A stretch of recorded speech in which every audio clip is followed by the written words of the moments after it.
Assalamualaikum warahmatullahi wabarakatuh.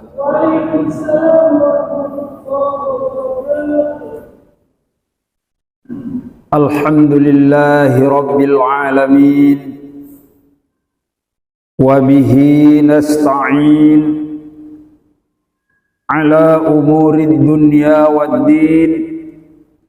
Wa sallallahu ala Muhammadin wa ala alihi wa ashabihi ajma'in. Wa ba'du, qala Allah subhanahu wa ta'ala fil Qur'anil Karim, a'udzu billahi minasy syaithanir rajim. Wa tubu ila Allahi jami'an ayyuhal mu'minun la'allakum tuflihun. Wa kama qala ya ayyuhalladzina amanu tubu ilallahi taubatan nasuha asa rabbukum ayyukaffira ankum sayyiatikum wa yudkhilakum jannatin tajri min tahtihal anhar ila akhiril ayah. Shadaqallahul adzim. Ma'asyiral muslimin, bapak-bapak para jamaah salat maghrib maupun salat isya yang dirahmati Allah dan yang kami hormati, setelah kita mengkaji beberapa firman Allah yang terkait dengan masalah akidah, terkait dengan masalah keimanan, maka pada malam hari ini akan kita mencoba mengkaji ayat-ayat Allah yang terkait dengan masalah akhlak. Karena ajaran Islam itu kalau disederhanakan itu sebetulnya cuma 3. Islam itu berisi ajaran akidah atau keimanan. Yang kedua, Islam itu ajarannya berisi ibadah, ya, kepatuhan, melaksanakan semua aturan Allah. Setelah akidah kita benar, ibadah kita benar, maka akan menghasilkan akhlak. Akhlak itu artinya budi pekerti. Kemudian akhlak di dalam Al-Quran kita jumpai maupun di dalam sunnah-sunnah Rasulullah dibedakan menjadi 2. Ada akhlak yang disebut dengan akhlakul mahmudah, artinya akhlak yang terpuji. Disebut juga dengan akhlakul karimah, akhlak yang mulia. Berikutnya ada juga akhlak disebut akhlakul mazmumah, akhlak yang tercela. Akhlakul mahmudah, akhlak yang terpuji, ini banyak macamnya. Akhlakul mazmumah, akhlak yang tercela itu banyak juga macamnya. Dan biasanya mempelajarinya itu diambil lawan katanya. Contoh akhlak terpuji itu tawadhu, ya, rendah hati. Lawannya akhlak tercela takabur, sombong. Ya. Akhlak terpuji berkata jujur. Lawannya akhlak tercela berkata banyak bohong. Akhlak terpuji amanah, dapat dipercaya. Akhlak tercela berkhianat, menyeleweng, termasuk tidak menepati janji. Nah, itu contoh-contoh. Maka pembahasan kita beberapa waktu ke depan ini nanti akan kita mencoba membahas tentang ayat-ayat Al-Quran yang terkait dengan masalah akhlak.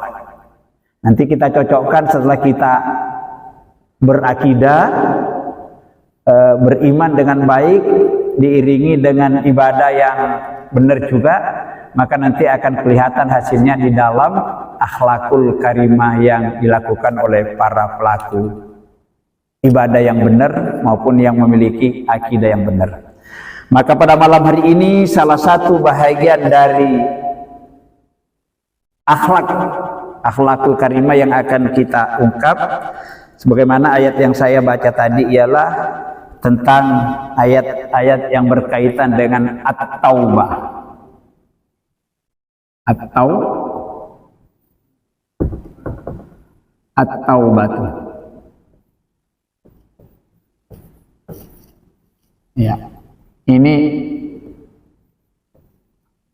pokok bahasanya taubat.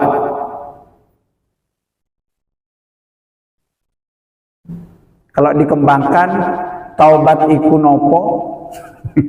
Ya. Berikutnya, mengapa kita harus bertaubat? Bagaimana cara bertaubat yang benar? Terus orang kalau tidak taubat mati, apa yang akan diderita nanti di hadapan Allah? Kemudian apa ganjaran-ganjaran yang akan diperoleh oleh orang-orang yang bertaubat?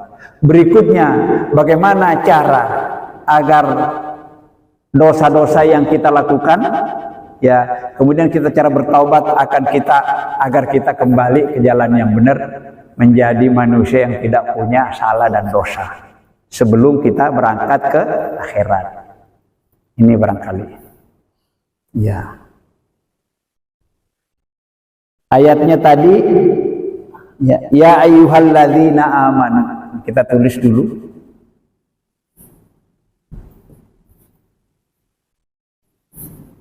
Ya ayyuha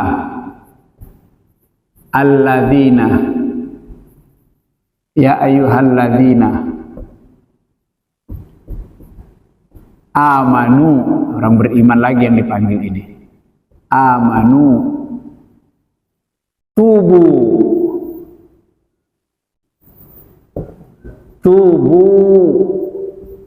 ilallahi taubatan nasuha.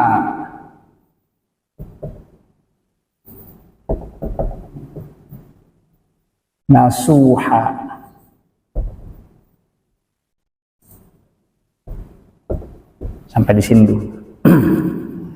Ini dasarnya, ini perintahnya. Maka setiap orang-orang beriman itu kalau merasa memiliki banyak salah dan dosa harus bertaubat, karena diperintah. Kenapa kita harus bertaubat? Ya, kan disuruh oleh Allah. Ini ayatnya. Quran surat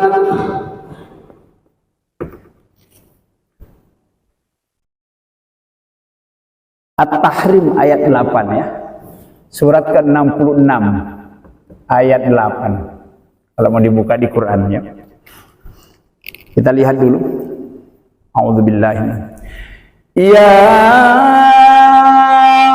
ayyuhalladzina amanu tubu ilallahi taubatan nasuha. Ya ayyuhalladzina amanu tubu ilallahi taubatan nasuha. Nanti ada sambungannya. Kita terjemahkan dulu sampai di sini. A'udzubillahi minasyaitonirrajim. Allah berfirman, ya ayyuha, wahai seluruh, wahai sekalian. Jadi yang dipanggil orang banyak. Alladzina, orang-orang, amanu, yang beriman. Atau wahai sekalian mereka-mereka yang beriman. Siapa yang dipanggil? Ya kita. Ya, karena kita ini semuanya orang beriman. Apa buktinya kalau kita beriman? Ya kita sholat ini kan. Masa orang sholat kalau nggak punya iman? Masa orang ke masjid kalau nggak punya iman? Masa orang mau ngaji kalau nggak punya iman? Jadi banyak. ayat-ayat ya ayyuhalladzina amanu, saya sudah menghitung di seluruh Al-Quran itu ketemunya 89 kali diulangi oleh Allah. Saking sayangnya Allah kepada hamba-hambanya yang beriman, kepada kita. Sayang Allah karena selalu dipanggil. Salah satu panggilannya dalam ayat ini. Ya ayyuhalladzina amanu, wahai sekalian orang-orang yang beriman. Kalau dipanggil berulang-ulang itu tandanya Allah sayang kepada hambanya orang-orang beriman. Maka siapa yang ingin disayang oleh Allah, ingin dicintai oleh Allah, ingin diridhoi oleh Allah, hidupnya di dunia sampai di akhirat, maka harus senantiasa kita berupaya memperbaiki kualitas iman kita. Jaga keimanan kita karena fluktuasinya naik turun iman itu. Kemudian berupaya kita tingkatkan, terus kita kembangkan. Caranya dengan mengikuti pengajian kayak gini, insya Allah. Pasti imannya nanti bertambah. Kemudian orang-orang beriman itu memang memiliki sifat juga kadang-kadang lupa, kadang-kadang keliru. Masa ada orang nggak pernah lupa, nggak pernah keliru? Karena saking sayangnya Allah kepada, jangan terlalu banyak kelirunya, jangan terlalu banyak lupanya. Maka diingatkan supaya jangan keliru berulang-ulang, supaya jangan lupa berulang-ulang. Itu maksudnya. Maka banyak panggil. Kita lihat apa isi panggilan dalam ayat ini. Tubu ilallah. Tubu, bertaubatlah kalian. Bertaubatlah kalian. Kalian siapa? Orang-orang beriman. Bertaubatlah kalian. Ilallah, kepada Allah. Caranya, bagaimana caranya bertaubat? Taubatan nasuha, yaitu taubat nasuha. Taubat nasuha itu kalau diartikan taubat yang sebenar-benarnya. Ya, taubat yang sesungguhnya, bukan cara wong Jawa taubat sambel. Nek kepedesan sumpah nggak mau makan sambel lagi. Kemarin pedesnya hilang dipangan. Bukan begitu, itu namanya taubat main-main. Taubat nasuha itu sekali berhenti dari perbuatan maksiat dan dosa, terus berhenti, pantang kembali lagi melirik dosa-dosa itu, namanya taubat nasuha.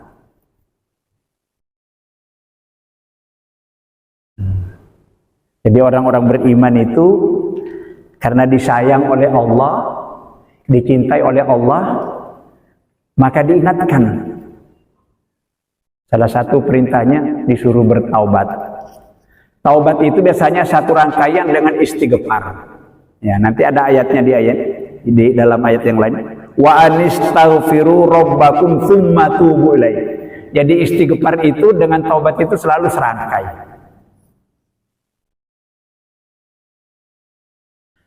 Kalau taubat dititik beratkan pada perbuatannya, kalau istighfar itu dititik beratkan pada ucapannya. Astaghfirullahaladzim, aku minta ampun kepada Allah, Dia yang Maha Agung. Wa atubu ilaih, kita kembali. Ya, jadi taubat itu artinya dari kata tabah. Ya, ini kata dasarnya tabah.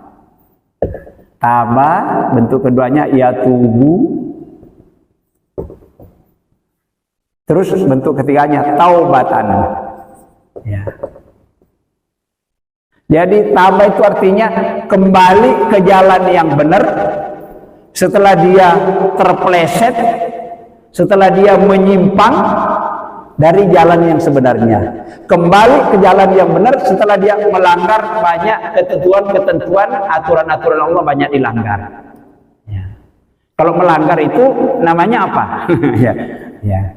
Melanggar itu namanya maksiat.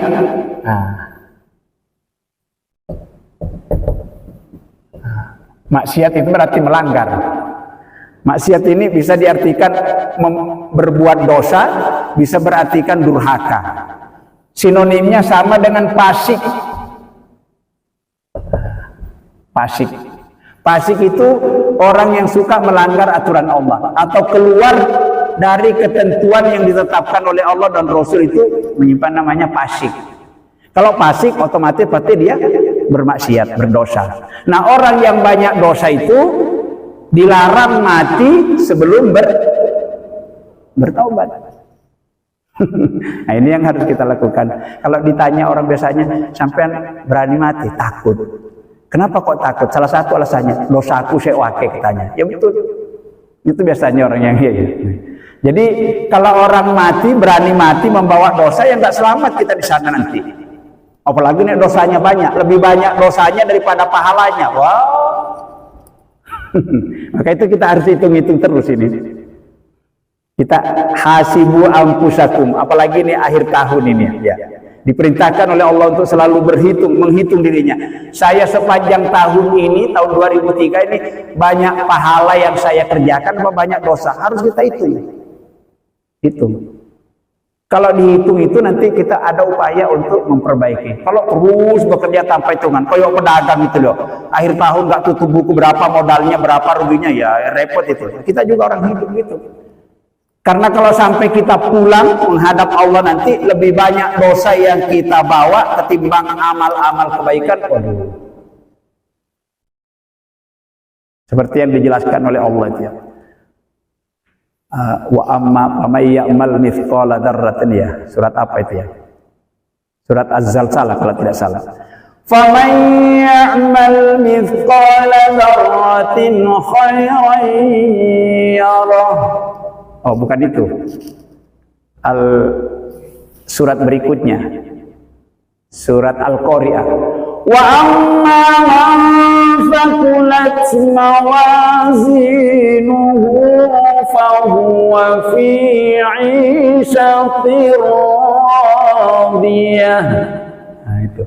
Wa amma man thaqulat mawazinu, siapa yang timbangan amal kebaikannya nanti, karena kita nanti di akhirat ditimbang amal kita, lebih berat timbangan amal kebaikannya, pahalanya ketimbang dosa-dosanya.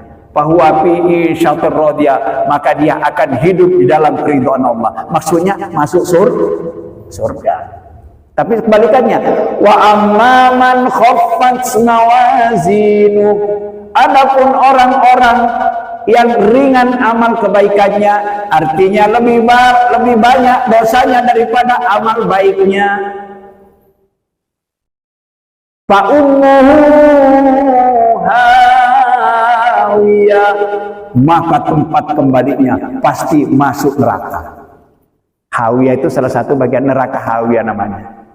Nerakanya orang-orang yang berani mati membawa dosa.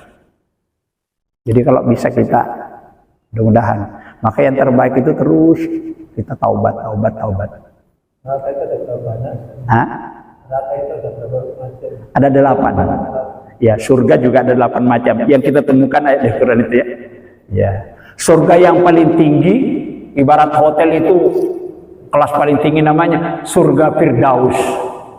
Ya. Ada lagi Darul Muqawamah. Ya.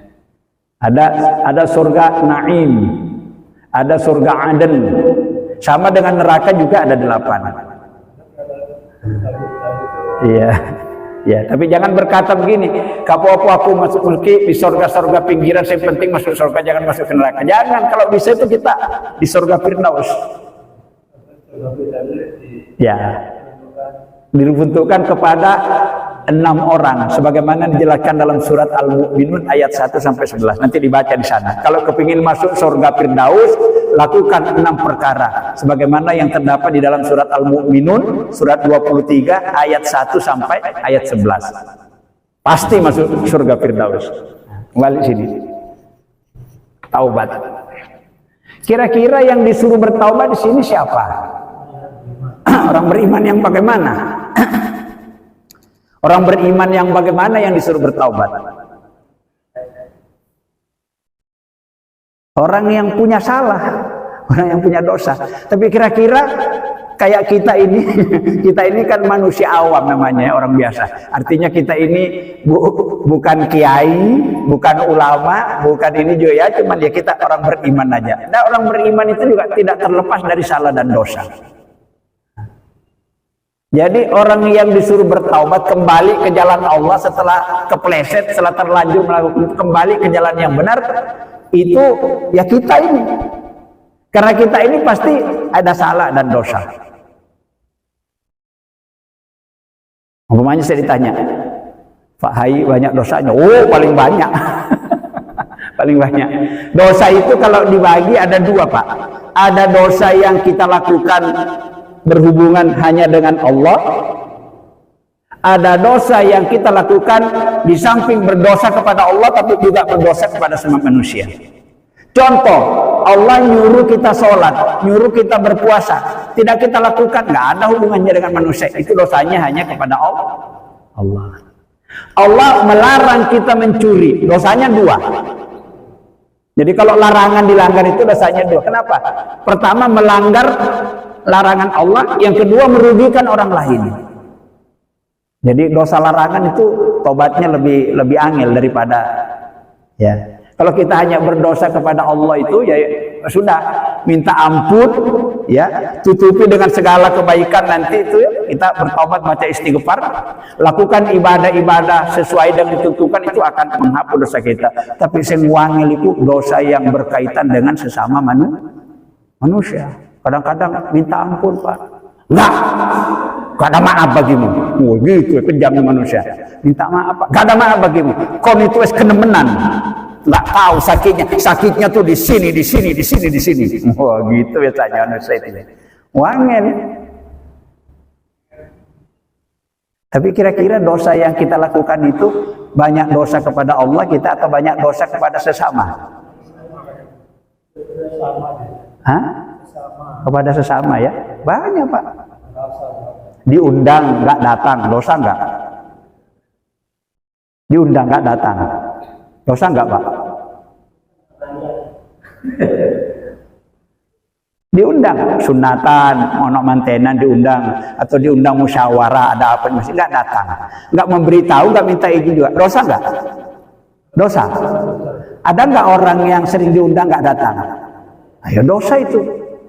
Ya. Hakul muslimi alal muslimi situn. Hak dan kewajiban antara seorang muslim yang satu dengan yang lain itu ya ada 6. Di hadis yang lain mengatakan ada 5.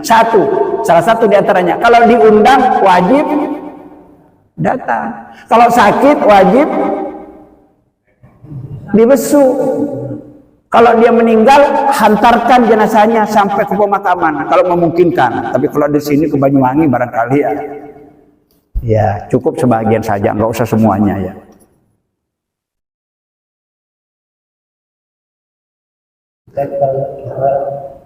Sama manusia itu bisa masuk neraka. Oh iya, dua-duanya. Jadi baik dosa kepada Allah maupun dosa kepada sesama manusia, kalau tidak diselesaikan berani mati. Nah ini loh, Pak. Berani mati bawa dosa, nggak selamat di sana.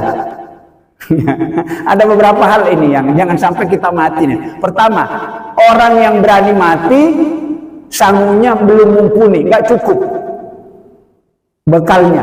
Artinya lebih banyak maksiatnya, lebih banyak durhakanya, lebih banyak dosanya ketimbang taatnya kepada Allah. Mati, nggak selamat di sana. Tapi nanti tetap diproses, nanti ditimbang di sana ya, dihitung itu. Karena Allah itu maha teliti. Ya. Satu itu ya, berani mati, sangunya nggak mumpuni. Utang piutang itu termasuk. Yang kedua, berani mati punya utang nggak dilunasi, nggak selamat. Kecuali ada ahli warisnya, keluarganya yang bertanggung jawab. Mungkin ini bapak saya. Makanya kalau orang meninggal itu biasanya kita ungkapkan. Para orang-orang yang datang bertakziah itu mengucapkan sekarang bapak-bapak dan ibu-ibu, biasanya upacara pelepasan. Kami mewakili keluarga saya bernama kini. Ya, pertama memohonkan maaf atas kesalahan bapak dan ibu yang telah lama bergaul dengan bapak-bapak yang namanya manusia lepas. Kita keluarkan bukan. Yang kedua, barangkali ada di antara bapak-bapak yang ada sangkut paut dengan hutang-hutang dengan ayahanda kami, dengan ibu kami, nanti begitu Pak caranya. Oh, Nabi itu kalau mau nyolati jenazah, yang ditakut pertama iki mayit ini punya utang apa enggak? Nabi itu kalau ada punya utang, ayo siapa yang tanggung jawab? Enggak mau Nabi jadi. Seolah-olah percuma disolati bahwa utang, punya utang. Makanya orang Islam itu kalau bisa jangan gemar berutang. Gitu. Ya, ini terpaksa namanya. Nah, kan orang utang itu ada dua, ada utang karena terpaksa, ada utang karena hobi. Hobi, ya, jadi kesenangan utang itu. Oh, sepeda motornya CAP, mobilnya CAP, kursinya bagus, rumahnya masih bagus, cuman ketinggalan model. Wes, mari dijual, dirombeng itu lagi. Utang, nggak lunas mati. Oh, nah, jadi ini udah berapa? Jangan berani mati kalau dosanya belum terampuni. Jangan berani mati kalau utangnya belum dilunasi. Jangan berani mati.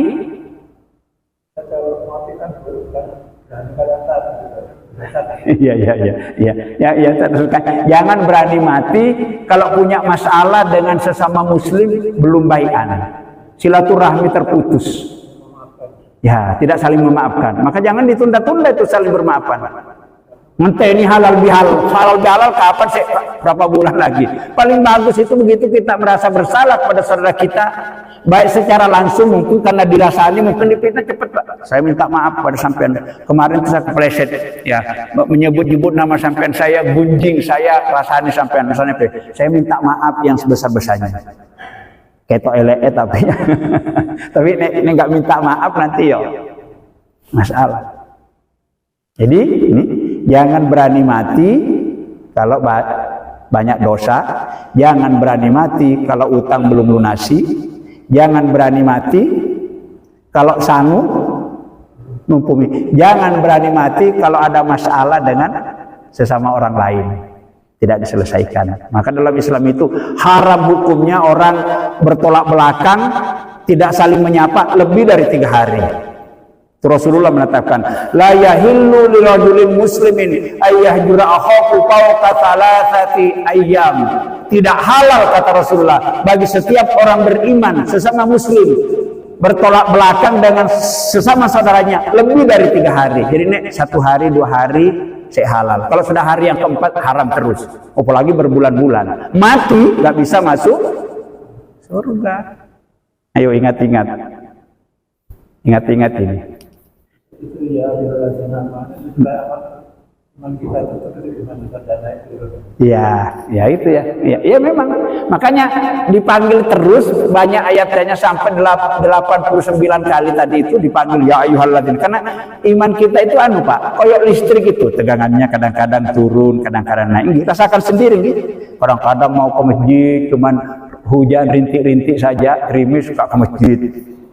Tergoda lagi. Gitu iman.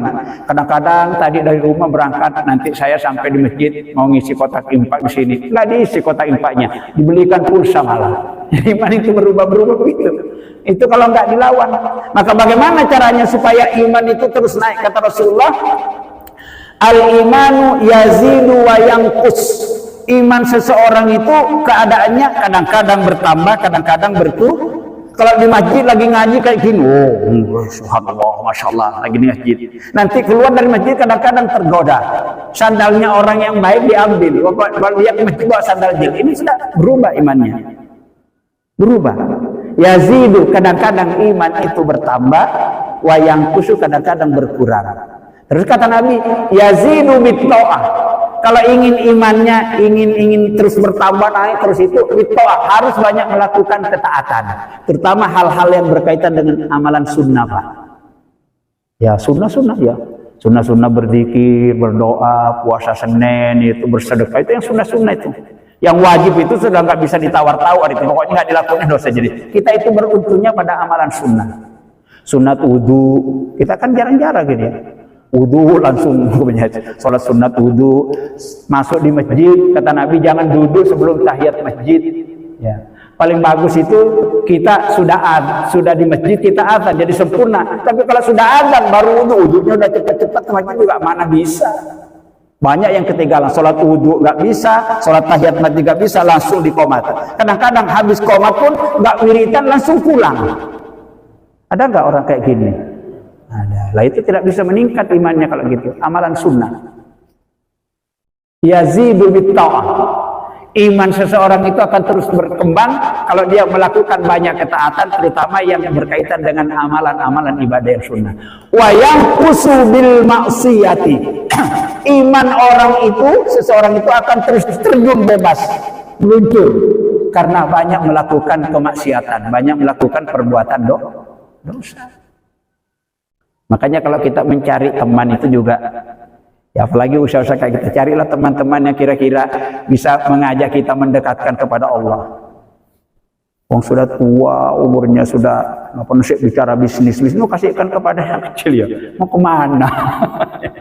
Umurnya sudah 75 tahun sih bisnis. Pak, bagaimana Pak usia sampean ya? Ya saya pelihara ayam sampai kali. Bagaimana Pak? Berapa untungnya? Itu Pak yang bicara. Untungnya berapa untungnya? Enggak pernah berbicara. Apa Pak sangunya sampean? Andaikan besok pagi sudah dipanggil oleh Allah, kira-kira selamat gak? Dosanya enggak pernah bicara kayak gitu. Yang selalu dibicarakan dari muda sampai ini selalu keuntungan ini. Yang dibicarakan terus-menerus itu peshe, obeng. Tapi kan tidak dosa itu Pak. Kewajiban Pak. Iya kewajiban. Iya maksud saya kalau usianya sudah gini, sudah usia kita yang begitu kasihkan yang nom-nom, kita didik anak kita. Jangan masa kita serakah terus itu. Sudah ini jadi anggota DPR gak mau berhenti sampai segini, kasihkan yang namanya serakah itu, serakah kekuasaan, serakah jabatan gak mau turun-turun, jangan, kasihkan kesempatan yang lain. Ya regenerasi, kita ini sudah masanya, kita ini karena kita sudah bau tanah, ya persiapkan ini. Itu tadi banyak bertaubat, banyak mempersiapkan amal, banyak berzikir kepada Allah supaya imannya terus. Itu ini yang dimaksud. Bertaubat, tubuh bertaubatlah. Satu itu ada kaitannya dengan taubat sampai saya di dunia. Iya kan, ini kan dari bahasa Arab Pak.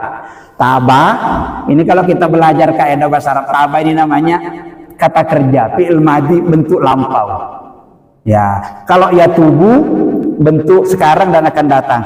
Kalau taubat ini sifatnya. Ya, taubat itu sifatnya. Selalu orang yang bertaubat kan taubat. Yang selalu bertaubat terus namanya taib, at-taib. Maka kata Nabi, at-taibu minadz-dzambi kama la dzambala. Orang yang bertaubat dari segala dosa-dosa dilakukan itu kama la dzambala, sama keadaannya dengan orang-orang tidak punya dosa. Jadi yang ingin bersih-bersih itu bertaubat. Taubat itu berhenti melakukan perbuatan maksiat, kembali ke jalan yang benar, jangan lagi banyak melanggar. Biasanya orang yang suka melanggar enggak apa-apa satu kali kok, nyoba-nyoba. Nanti kalau sudah kandung kecanduan diulangi lagi. Kayak orang merokok itu, orang merokok kan nyoba-nyoba juga. Kecanduan mana bisa berhenti? Soalnya biasa perbuatan dosa itu kalau sudah menjadi keseringan Pak, sudah merasa tidak berdosa lagi. Nah, jadi ini ada tubuh ini fiil, namanya fiil amar. Kalau kita belajar Nusyaya, fi'il amar ini kata yang menunjukkan perintah. Taba telah bertaubat, ya tubuh akan bertaubat, tubuh bertaubatlah. Nah, itu loh bahasa Arab itu ya. Jalasa duduk, ajlasa mendudukkan, jalisun orang duduk, ijlisu duduklah bersama. Begitu Pak. Ya, kalau kita di pesantren itu taubat, di tasrif itu taba ya tubuh taubatan thaiban wa tamatub, itu di tasrif sampai satu kata bisa menjadi 114 kata. Itu hebatnya bahasa Arab itu, kembangkan. Ya, enggak, kalau enggak belajar sulit, tapi kalau belajar enggak sulit. Bahasa Inggris itu bahasa Arab. Kurang lebih lah. Tapi bahasa Inggris itu menipu Pak. Bahasa Inggris itu bahasa penipu, makanya suka menjajah. Tulisannya, contohnya kayak gini. Ini.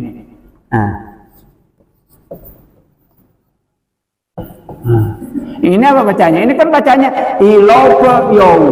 Tapi nggak dibaca gitu, salah kalau dibaca ilope yow. Dibaca I love you. Kan penipu. Kalau bahasa Arab enggak. Ya kalau tambah ya dibaca tambah, jangan dibaca tibi tuh gitu ya. Udah. Bahasa Inggris itu membutuhkan kecermatan, hafalan, karena kan lain tulisan, lain bacaan. Udah, bukan itu yang kita angkat, kembali sini. Taubat nasuha. Jadi taubat yang benar itu taubat nasuha. Taubat nasuha itu taubat yang sesungguh-sungguhnya taubat. Tobat temenan nek cara Jawa niku ya. Karena ada tobat itu tobat-tobatan. Tobat-tobatan itu orang Jawa mengatakan tadi itu tobat sambel itu. Contohnya taubat nasuha seperti apa? Contohnya yang paling gampang. Orang tadinya waktu mudanya sholatnya kadang-kadang. Padahal sholat itu kan diperintahkan 5 waktu. Ini enggak, sholatnya cuma 1 kali 1 minggu, hari Jumat. Padahal orang Islam. Onok mane masih mending nek seminggu sekali. Onok mane 1 tahun sholatnya 2 kali. Iya, sunat lagi. Idul Fitri, Idul Adha. Onok mane sing lucu ikut sholat taraweh, enggak sholat wajib. Itu kan salah. Nah sekarang bertaubat, kalau dia bertaubat nasuha itu terus nggak kayak gitu, benar caranya. Iya. Jadi taubat nasuha itu taubat yang sebenarnya, bukan yang taubat sak mau gue. Kan ada orang taubatnya sama gue, dia sendiri yang mengatur dirinya, bukan dia yang mau diatur Allah, tapi dia yang mau ngatur Allah. Nah, tadinya peminum, suka nyolong, suka nipu, ya, suka bohong, ya. Itu aja pekerjaannya, mau limo lah, cara orang Jawa itu mau limo ya.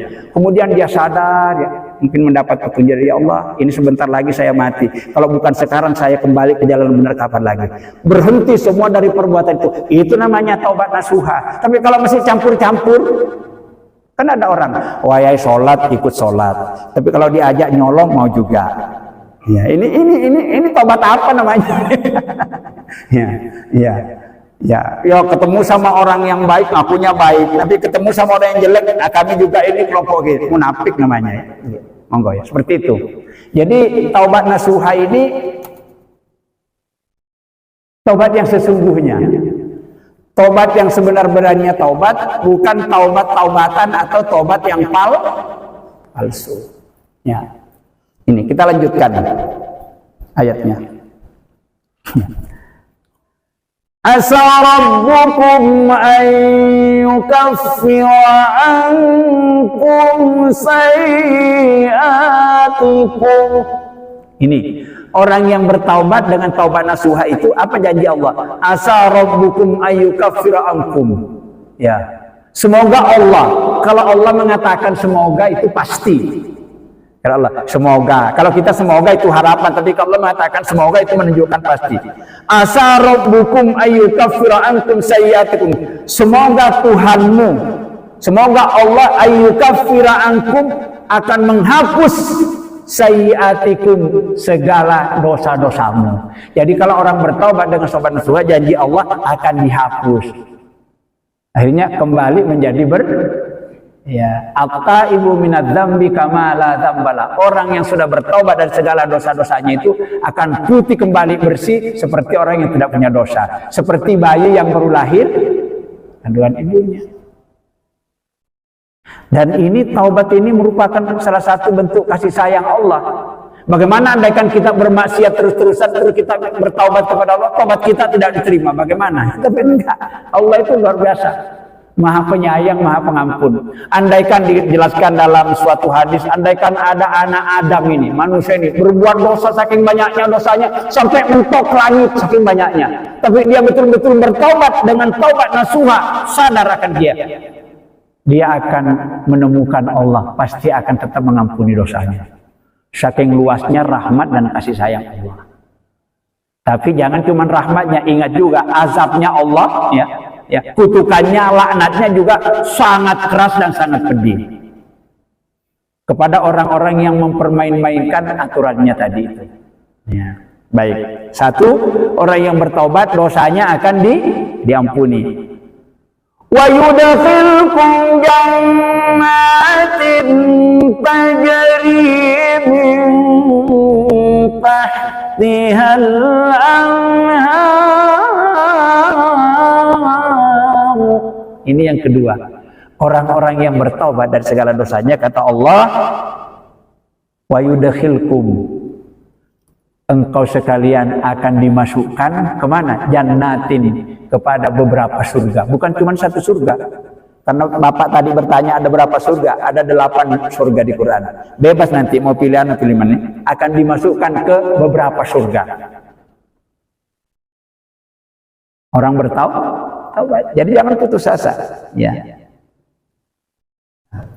Di ayat yang lain kita jumpai juga wa anistaghfiru rabbakum tsumma tubu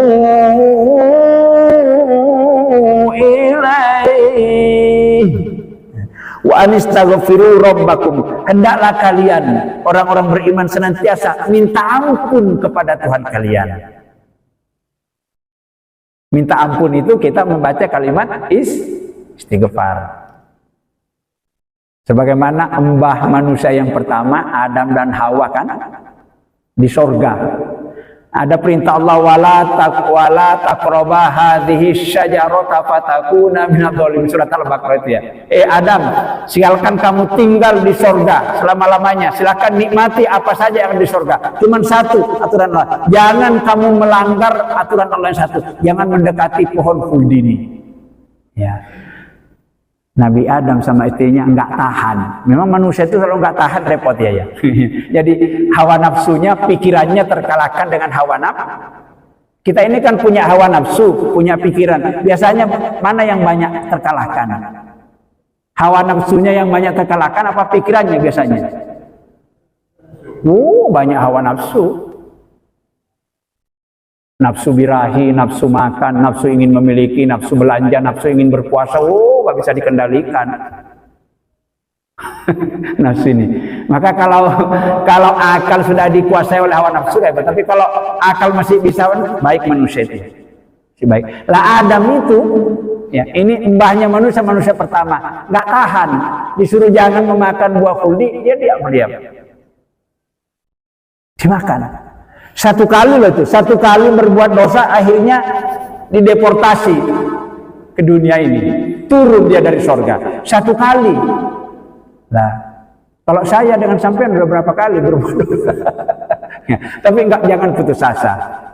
Makanya Adam tadi itu setelah dia terlanjur melakukan suatu kesalahan di dalam sorga, yang akibatnya dirinya terlempar dari sorga, ya, disingkirkan, dikeluarkan. Kemudian Allah berkenan kembali menerima pertaubatannya dan doanya siapa? Nabiullah Adam alaihissalam. Sebagaimana doa yang diabadikan dalam Al-Quran itu yang sering kita baca, Rabbana zalamna anfusana wa illam taghfir lana wa tarhamna lanakunanna minal khasirin. Ini doa yang diajarkan oleh Allah kepada Adam, dan dia dibaca dengan tulus, ikhlas, penuh harap. Akhirnya dosa-dosanya diampuni oleh Allah. Maka akhirnya dia dikembalikan ke surga. Termasuk kita anak cucunya taubat. Rabbana zalamna, ya Allah, itu coba bagusnya artinya itu Pak. Rabbana zalamna, kata Adam, ya Allah, saya ini telah berbuat zalim, ampusana kepada diri kami sendiri. Perintahmu saya langgar, laranganmu saya langgar, perintahmu kami abaikan. Salah saya ya Allah, salah. Telah berbuat zalim, berbuat aniaya. Fa illam taghfir lana, ya Allah, jika engkau tidak menyayangi aku, tidak merahmati aku, wa taghfir lana, engkau tidak mau mengampuni dosa-dosaku dan kesalahanku, kepada siapa lagi saya harus minta ampun ya Allah? Aku ini kan hambamu, engkau yang menciptakan, aku banyak kelemahan. Kata Allah, genggi akan kuampuni dosamu, tapi jangan diulangi lagi yo, diampuni. Iya. Makanya kalau kita berbuat salah itu jangan ngeyel. Ada orang kadang-kadang sudah salah diingatkan ngengkel. Enggak kayak gini. Tiru Nabi Adam. Nabi Adam itu salah, diingatkan oleh Allah, mengakui kesalahannya. Dan setelah ngaku, dia mau minta maaf, bertaubat. Mestinya kita begitu. Kalau kita ditunjukkan sampean salah, jangan sampai tentang kayak gini, aku bener gini. Wong salah sampean kok ngaku bener. Panjang masalahnya. Kalau kita salah, apapun baik keliru perbuatan, perkataannya, kemudian diingatkan orang, kan gampang. Oke Pak, saya memang salah, saya minta maaf. Selesai. Sudah salah, nggak mau ngaku salah, apalagi suruh minta maaf. Masya Allah. Menurut sampean minta maaf dengan memberi maaf itu angel lebih. Minta maaf dengan memberi maaf itu susah mana? Memberi maaf. Kok angel kok memberi maaf? Iya Pak, susah mana Pak? Minta maaf dengan memberi maaf. Beri maaf wangit. Maka yang paling banyak ayat Al-Quran kita jumpai, beri maaf, beri maaf. Wal afina 'anin nas, orang-orang yang suka memberi maaf kepada orang lain ketika kita minta maaf, itu termasuk orang yang dirindukan surga. Mau kita dirindukan surga, maka banyak memberi maaf. Terutama kepada istri kita. Kita kan paling banyak salah kan dengan istri apa ya? Karena paling banyak bergaul dengan kita. Ya istri juga begitu kepada suaminya. Maka yang wanita beri maaf, beri maaf. Kalau orang sama-sama saling mangkel, saling mendendam, rezekinya tertahan. Ya. Kalau ada suami istri di rumah itu tukaran terus itu, istrinya ditahan oleh Allah. Apa rezekinya? Bukan istrinya. Istri apa rezekinya? Ada orang mau masuk, membawakan mungkin habis panen mangga, panen bandeng. Tiba-tiba sampean sama suami istri mencucu kayak gini-gini, lari Pak orang itu ya. Ya, lari, gak jadi dikasihkan kepada bapak ini. Mau dikasihkan sampean tadi karena sampean itu tengkar terus saya menendam. Makanya orang yang suka muring-muring terus itu, apalagi dengan keluarganya, dengan anaknya muring-muring itu mengakibatkan rezekinya terhambat. Terhambat. Sebaliknya, orang yang selalu memberi maaf dan saling memaafkan itu rezekinya terbuka lebar-lebar. Dan orang yang suka muring-muring, suka marah-marah, apalagi sampai menendam, kata Rasulullah, itu biasanya akan kena penyakit mati mendadak. Maka siapa yang ingin cepat mati mendadak, gak sakit langsung mati seketika itu, silakan banyak uring-uringan dan mangkel sama orang lain. Makanya tadi itu yang bagus itu memberi maaf. Tapi angel, memberi maaf itu ya angel. Apa syarat-syaratnya bertaubat nasuha itu, dan apa kerugiannya kalau kita tidak bertaubat sampai mati. Nanti kita akan bahas pada pertemuan selanjutnya. Mudah-mudahan apa yang kami sampaikan ini bisa kita pahami dengan baik dan kita dimampukan oleh Allah Subhanahu wa taala untuk mengamalkan dalam kehidupan sehari-hari. Tadi pertanyaan sampean bagaimana cara agar iman kita terus menanjak itu tadi. Banyak melakukan ketaatan, termasuk banyak ngaji bareng kayak gini karena ilmunya bertambah. Kurangi dosa-dosa kita terhadap sesama manusia maupun kepada Allah. Insya Allah iman kita nanti terus akan melonjak, menunjukkan ya naik terus kayak gini. Tapi kalau kita banyak berbuat macam dosa, imannya nanti akan meluncur turun kayak gini.